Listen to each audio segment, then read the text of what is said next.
First வந்து throat pain. நான் நார்மலாக வந்து ஹாஸ்பிட்டலில் போய் செக் பண்ணேன். த்ரோட் பெயின் தான் எச்சம் முழுங்க முடியலன்னு சரி த்ரோட் பெயின் செக் பண்ண போனோம்.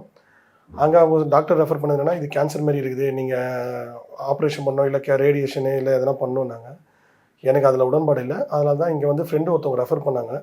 அப்போ தான் வந்தது இங்கே. நாங்கள் பயாப்சி எடுத்தோம், நார்மல் எம்ஆர்ஐ ஸ்கேன் எடுத்தோம். ஆனால் பயாப்சியில் வந்து நான் எடுத்த பயாப்சியில் 3 பேர் டாக்டர் தான் சஜஸ்ட் பண்ணாங்க. இல்லை இது கேன்சர் தான். இவர் அப்பா சிகரெட் நிறைய பிடிப்பார். இப்போ 73 இயர்ஸ் ஆகுது. ஆல்மோஸ்ட் அவர் வந்து ஒரு 55 to 60 இயர்ஸாக வந்து சிகரெட் பிடிக்கிறார் அவர்.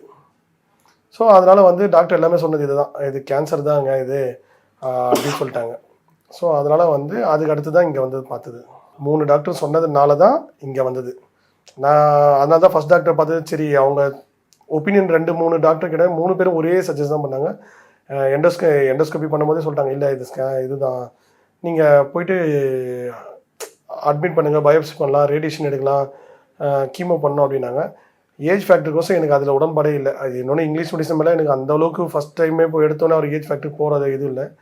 இது வந்து நான் ரீல்ஸில் பார்த்துருக்கிறேன். அதுக்கப்புறம் என் ஃப்ரெண்ட்ஸுக்கும் சொன்ன பிறகு என் ஃப்ரெண்டு ஒருத்தவங்க அவங்க வந்து டாக்டர் அக்குபஞ்சர் அவங்க ரெஃபர் பண்ணாங்க, இல்லை இங்கே போய் ட்ரை பண்ணுங்க அப்படின்னு. ஸோ அதனால தான் இங்கே வந்தது. நான் அப்பயே வந்து அதோட இம்பேக்ட், அது எவ்வளோ பெயின் ரிலீஃப் ஆகிருக்குதுன்னு எனக்கு உணர முடிஞ்சுது. அவரை நான் டெய்லிங்க இப்போ எப்படி இருக்குது என்னன்னு. அதனால் அதில் எதுவுமே இல்லை. இப்போ கூட அவங்க சொன்னார் பாருங்கள், எனக்கு எந்த பெயினும் இல்லை அப்படின்னு. சரி அதுதான்.